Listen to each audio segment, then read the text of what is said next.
po si Coast Guard Pet Officer First Class, Geoffrey Len Salcedo, ang kasalukuyang Substation Commander ng Coast Guard Substation Tingloy. Nasasakop po namin ang Coastal Barangay, ang Coast Guard Substation Tingloy, 15 Coastal Barangay. Isa po ito sa mga Coastal Barangay na nasasakupan namin. Ito po ang Coastal Barangay ng Barangay San Juan, kung saan nyo po matatagpuan ang Masasabits, isa sa mga dinadayo ng mga local tourists at saka mga foreign guests na dumadayo dito sa aming sakupan. Ito po, makita nyo po dito sa aming area. Meron po tayo dito mga snorkeling activities and swimming activities. Kusag po isa sa mga pinagmamalaki dinadayo ng mga turista. At saka po naman talagang binabalik-balikan ng ating mga turista tuwing panahon ito, lalo itong Semana Santa.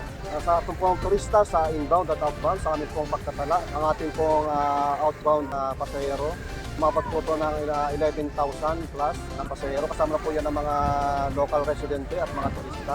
Samantala po naman yung ang ating pong inbound na pasahero po, umabot po ng 12,000 higit. Yun po, ang mga turista po na yun ay mag-enjoy po dito sa Masasabits. Kasama na po diyan yung pag-island hopping. Ang dinadayo po dito sa island hopping, ito po ang Sepok Point at ang Maricaban. Meron po sa Maricaban area, meron po tayong mga diving site doon. Hindi lang po mga mga dumadayo dito sa Masasabits ang kumukontra po ng mga kalapit barayan, kagaya po ng Mabini. Yung po mga diving boat, po sila nagpupunta para mag-conduct po ng diving activity.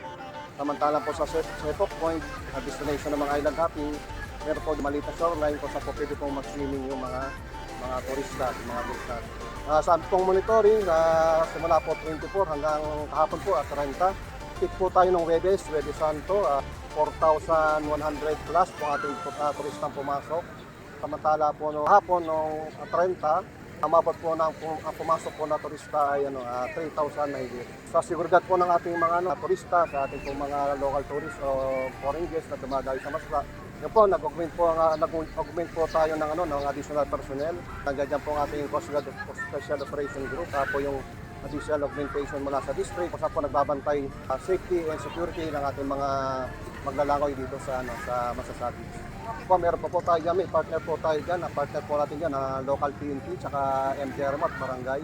Meron po tayong nagro-roofing dyan sa PNP. At sa mga coastal barangay naman po, meron po mga designated na ka-duty dyan ng mga barangay volunteers para masiguro po yung mga kaligtasan ng ating mga turista. Hanggang gabi po, nagbabantay po sila kung saan po hanggang alas 7 naman po ng gabi ang paliligo po dito sa Masasabits, saka po ibang other destination po. Bukod po sa ating Baywatch Patrol, meron po tayong daily coastal security patrol sa ating mga coastal barangay. Meron po tayong visitation din sa mga coastal barangay, kabilang na po pagbisita sa mga punong barangay para po alamin ang kanilang mga issues and concern at kanilang pangangailangan, lalo po itong dumating na Semana Santa.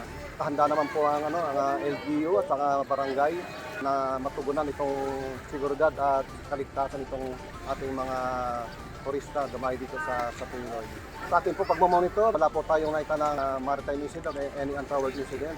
Siguro nakatulong po yung ating pong preparation, nakatulong po ating LGU. Napagbitingan po ng maganda yung ating pong deployment plan, kasama po ang PNP, barangay, MDRMO, siyempre ang Coast Guard po. Nakapag-augment po tayo ng tamang bilang ng personnel para sa pagbabantay ng kaligtasan at seguridad ng ating mga maliligo, mga dumadayo dito sa Masasabits o sa Tingloy, Batangas.